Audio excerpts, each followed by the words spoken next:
Okay, this is the fourth video in chapter 9. It's the second video on covalent bonding. Kind of where I left off was I talked about bond order and kind of introduced the concept of bond energy.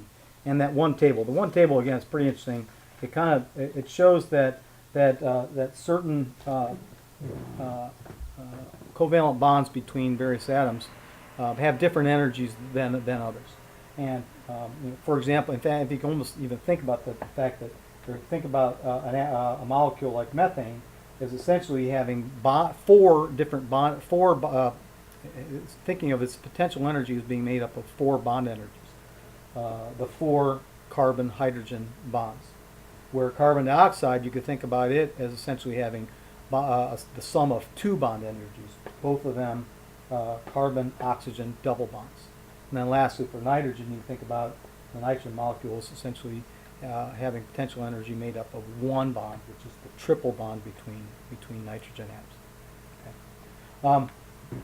We're going to make use of that fact, and it turns out it's a valuable concept in its own right, and that it's important to kind of know which bonds are stronger and which ones are weaker, because the weaker bonds are going to be easier to break, and so therefore they're more reactive.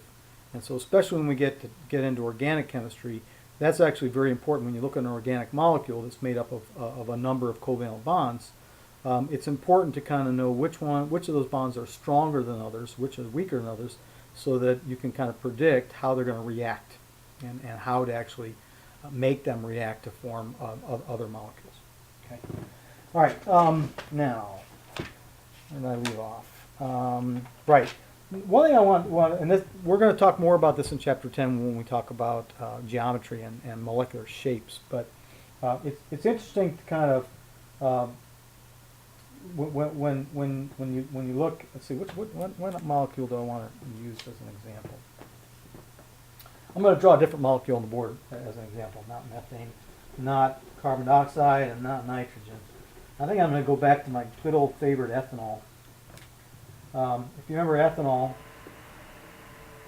was a molecule that looks something like this.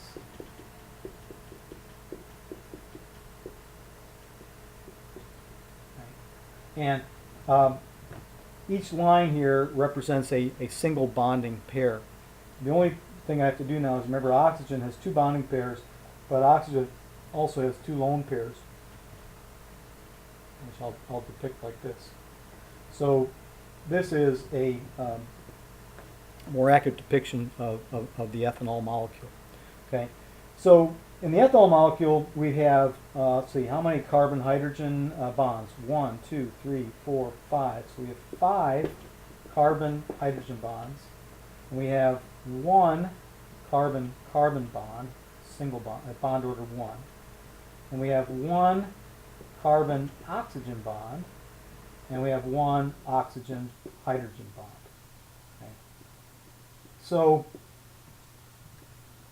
when ethanol is burned, or essentially processed by an organism, to burn it to its lower energy compounds, carbon dioxide and water, it of course releases energy.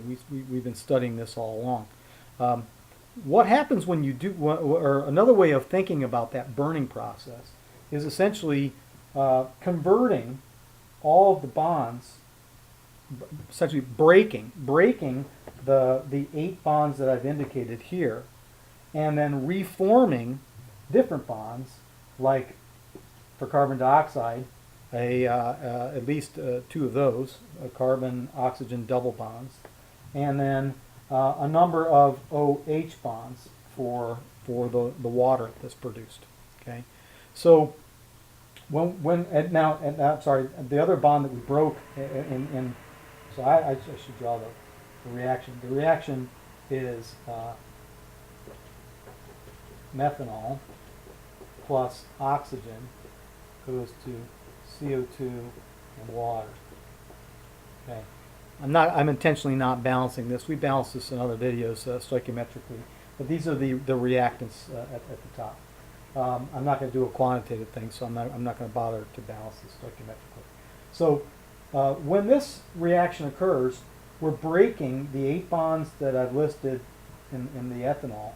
We're also going to be breaking a double oxygen bond, and that's the oxygen molecule is, or some number of these. Again, I haven't balanced these. And then we're going to be reforming new bonds for CO2, so some number of these bonds, and then some number of OH bonds. Okay, so that process, you can actually, remember we actually have gone through the process of trying to calculate the delta H of reaction for a reaction like this. One way that you can actually calculate this, the delta H of reaction, is simply by looking at the bond energies, or at least the average bond energies of the various types that are broken, and then subtracting the bond energies of the molecules that are formed, and that is actually usually a pretty good estimate of what the delta H of reaction is going to be. I was going to do an example of this. There's an example already in the book, in sample problem 9.3. There's a follow-up problem in 9.3 that we can actually do together that actually uses bond energies from the table 9.2 that shows the average bond energies, and you can use those average bond energies to estimate what a delta H of reaction might be, simply by taking the bonds broken minus the bonds formed. Okay. All right. Now, one of the reasons why I brought this up here wasn't to talk about this, but I'm glad I did. But it's also probably the last thing I'll show is, because it's a good intro into chapter 10, is that this molecule that I've drawn here actually has some geometry in three-dimensional space. It's not planar like this. It actually involves three-dimensional space, and some of these topics I am going to save for chapter 10.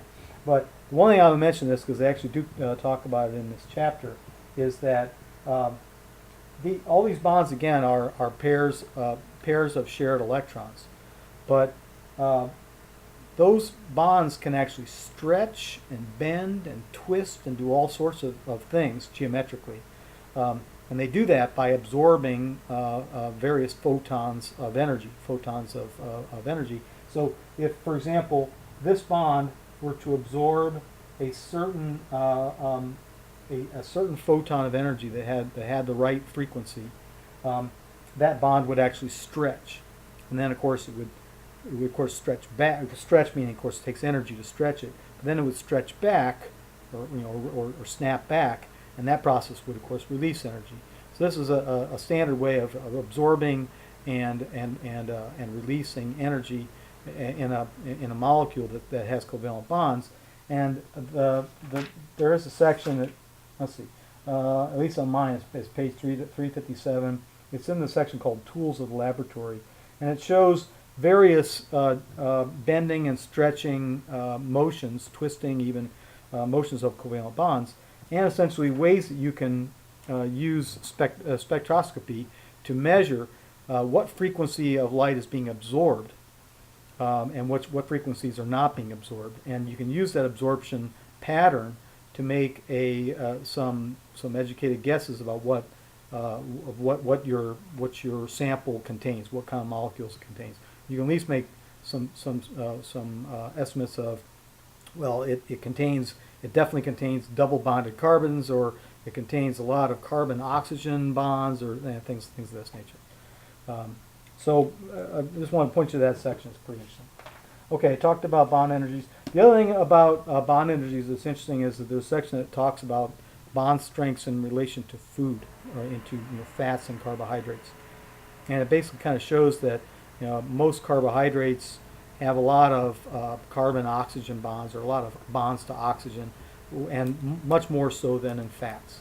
And for that reason, because of the bond energies involving oxygen, fats turns out has the ability to store more energy content than carbohydrates.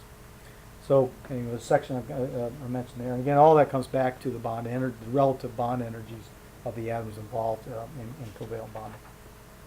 Okay, last subject is, I mentioned that well, leave it up here, that in covalent bonding the electrons are shared, and I guess I kind of implied that they're shared equally between atoms. And certainly in the case of hydrogen, the electrons in hydrogen are really shared equally between the two atoms, because both atoms have the same electron affinity. But that's not the case, for example, in this bond here, the bond between carbon and oxygen in ethanol. is between dissimilar atoms. And in that situation, it's not really a purely covalent bond because the shared electron pair here, I'll draw it as a pair of electrons, are not really shared equally between the atoms. They have more of an affinity towards the atom that has the higher electron affinity, in this case oxygen. And so it forms what's called a polar covalent bond, meaning it's not really shared equally. It's shared, somewhat unequally. Okay, and the book actually talks about how to measure whether a bond is a polar covalent bond or a non-polar covalent bond, and it all basically has to do with comparing the electron affinity of the atoms involved in a covalent bond.